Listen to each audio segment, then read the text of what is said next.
We have flown our first realistic battles and the results were not exactly what we wanted.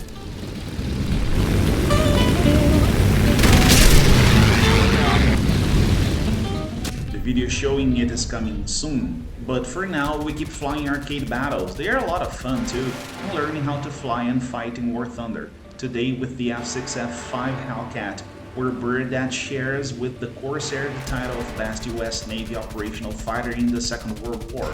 Come with us and check it out. Weapons clear! Salute and welcome to the Fighter Driver channel. I'm Gabriel Oliveira, the Fighter Driver, and today we'll fly and fight with the F6F5 Hellcat.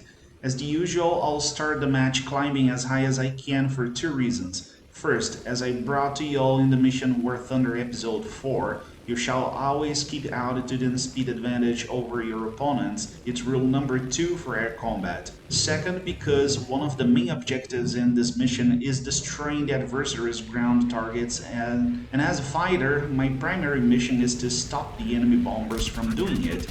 So, as they usually fly higher than the fighters and climbing is hard, I must do it now if I want to reach them before they strike our bases. It will be very difficult to do so later if I get distracted by other things now. We already got a B-18 trying to sneak below us, now we go after the B-34 at 12 o'clock. High speed frontal shot, I get them crit, I'm the king of crits. Use the vertical to come from their top for a second boom. As the Corsair, the Hellcat is a very fast boomer and zoomer. They don't climb so fast, but are fast when leveled and diving. But the Corsair is a little faster while the Hellcat is a little more maneuverable. Both of them training to roll a little off longitudinal axis, which sometimes makes you lose your shots. I also keep my gun's convergence to long shots, 800 meters or 0.49 miles, which is different from most of players who use half the distance. But I don't do it because as I hunt the bombers in high speed boom and zoom passes, it gives me more chances of at least getting my targets crit from long distance first pass, first shots. Splash B-34. Later on, same battle, now coming for a high aspect frontal shot against that Blindheim at 11 o'clock low.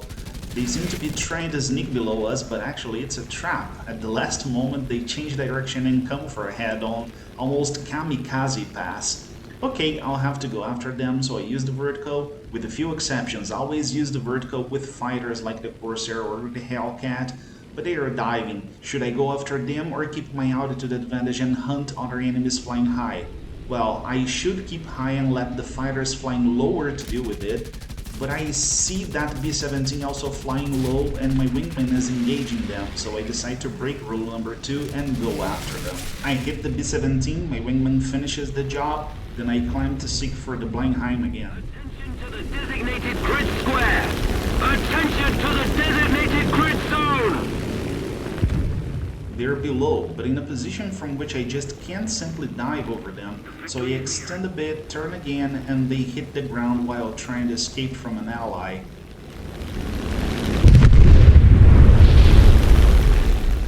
I immediately start climbing again, rule number 2 back in place. Later on, same mission, another B-34.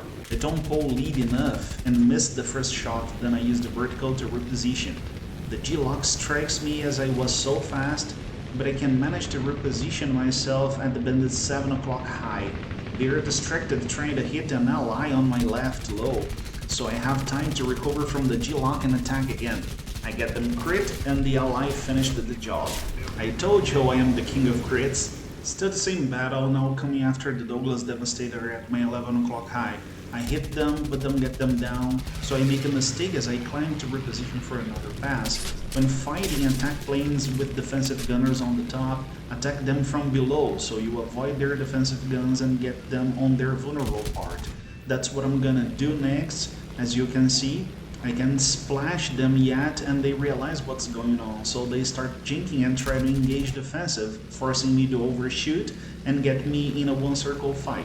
But I won't fall for it and will keep it in a two-circle fight, vertical fight until I get them.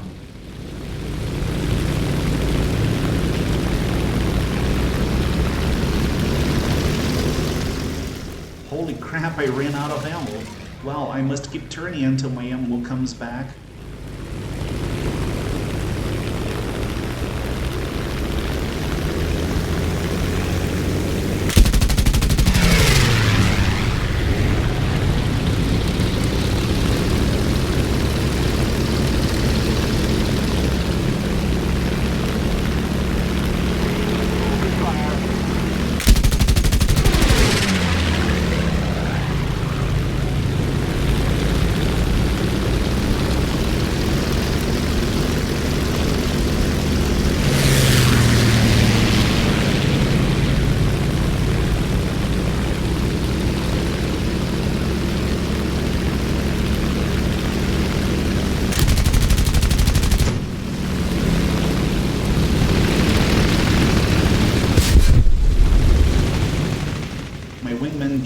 party.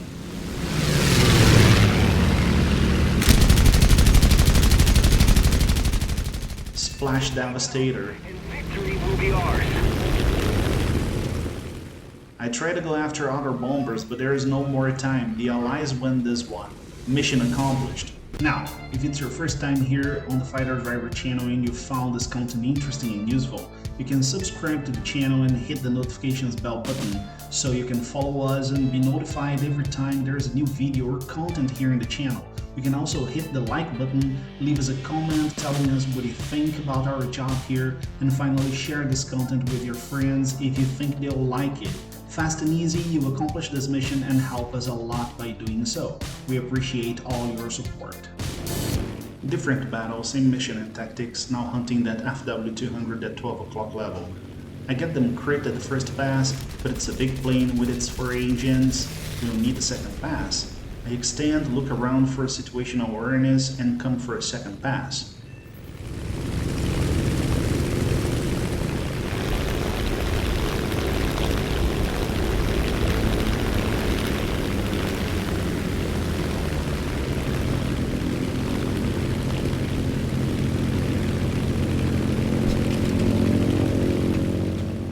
They were crit already, now we set them on fire again.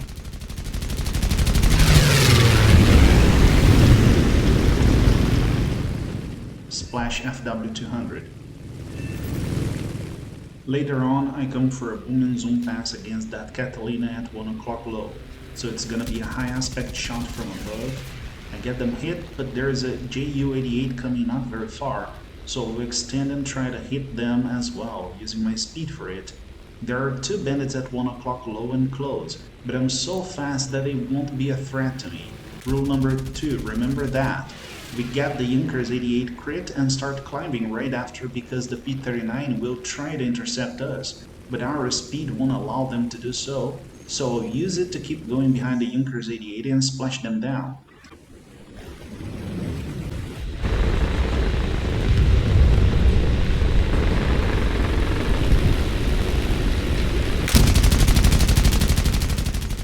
We set that Junkers 88 on fire again and climb for situational awareness. The P-39 kept on pursuit, but it's far enough to allow us a reposition and another pass over the Junkers 88, but it won't be necessary as we caused the damage enough to splash them down already.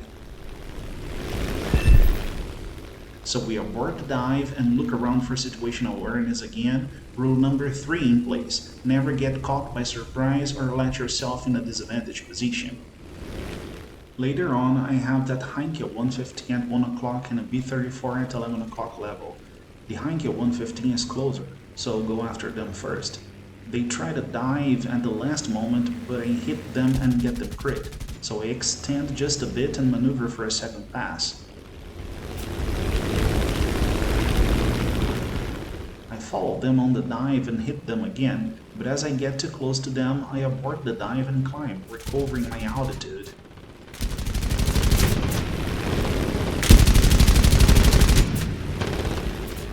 Let the fighters flying lower to finish the Heinkel 115.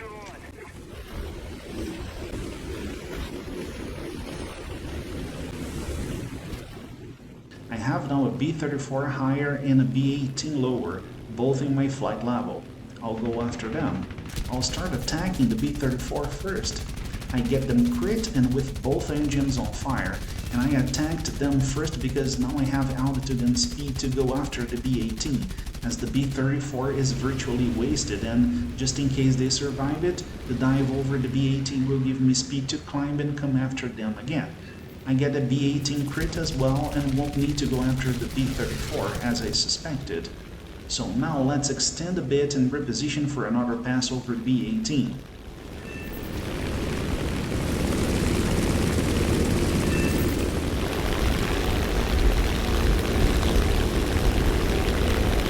A little more effort and victory will be ours.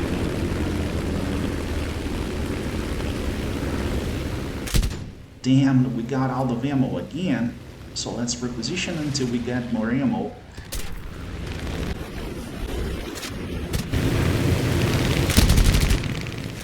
And splash B-18. We reposition and restart sweeping the sky after other bombers. Some ally got that Heinkel 115 and now I'll go after those bombers trying to sneak very low. Let's boom and zoom over them.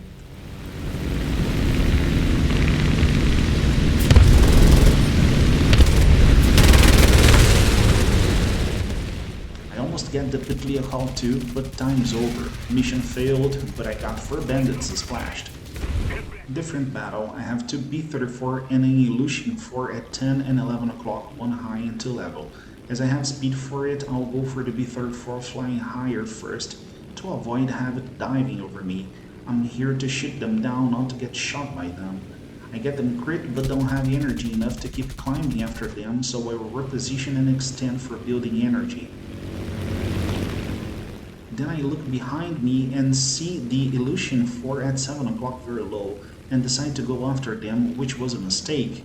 They'll get away from us, and those few seconds I spent maneuvering to get after them let the other bombers run away from me, so I'll have to run after them again. I come for another pass against the first B-34. Get them hit.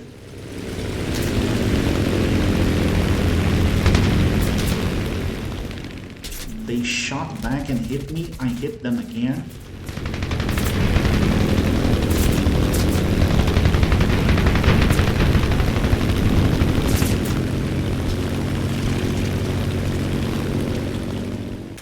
Reposition to avoid their defensive guns and hit them again.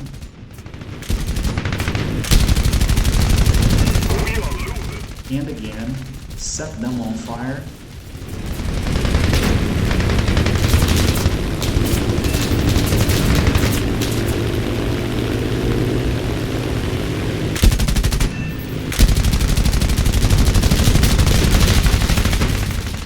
And splash B-34.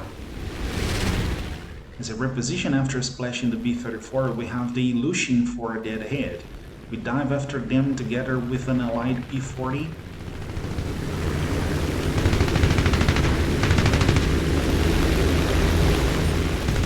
We both hit them and the P-40 gets the final blow. Now, as we climb for altitude again, we have some SB-2 see how dive and attack them. After all, they're here to attack our allies on the ground, so they're part of our mission, and I splash some of them down. And then I'll go after that Morin Songer 405.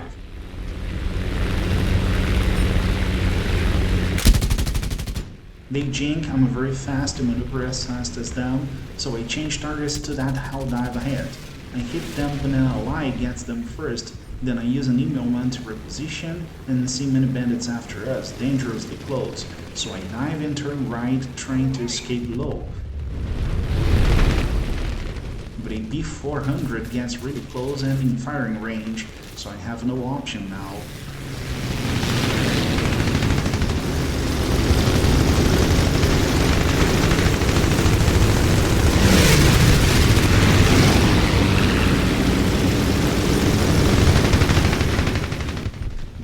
Get them splashed, so it's time to extend, escape, and climb again.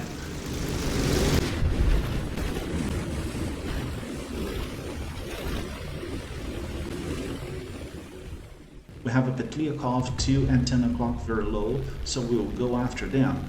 As the Corsair, the Hellcat is a boomer and zoomer and should be flown as such, so we can get the enemies splashed and survive as well.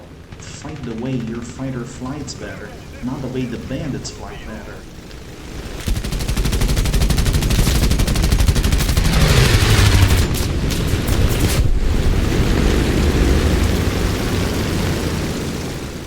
Have an opportunity shot against the Yak-1 very low, but I don't have a good gun solution, so I use the vertical to reposition and splash them down.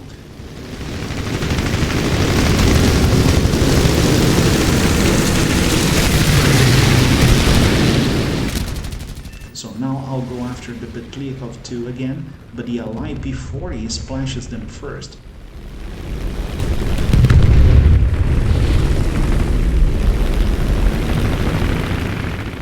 Then I have a B-36, but it crashes when trying to escape the Allies.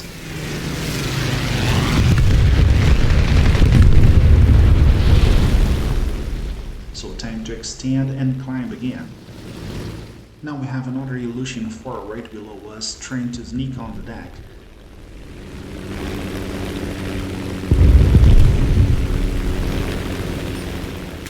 We dive over them, hitting wings and engines, splash Illusion 4. I try to climb, then hunt other bombers, but there is no time. We win this battle and I get 3 enemies splashed and 3 splash assists. Not bad. The Hellcat is a very effective boomer and zoomer, very similar to the Corsair, a little more maneuverable but a bit slower in comparison. I really liked both of them in arcade battles and intend to explore their capacities in realistic battles as well. Even managed to learn how to fly it. My first try was a disaster. I crashed and burned almost every time. I hope I can learn it eventually and bring you some nice videos about it. By the way, the next video here on the channel about War Thunder will be about my first tries in realistic battles. The content is already recorded, so stay tuned, so you will have a lot of fun seeing me crash and burn. That's it for today, guys. I hope you liked it, and if you did so, hit the like button, leave a comment, and share this video with your friends who like War Thunder and Air Combat Simulation. Also consider subscribing to the channel with the notifications bell activated so you'll receive the notifications every time there's a new video here on the channel. I appreciate you who followed me so far, salute, and I see you on the next mission.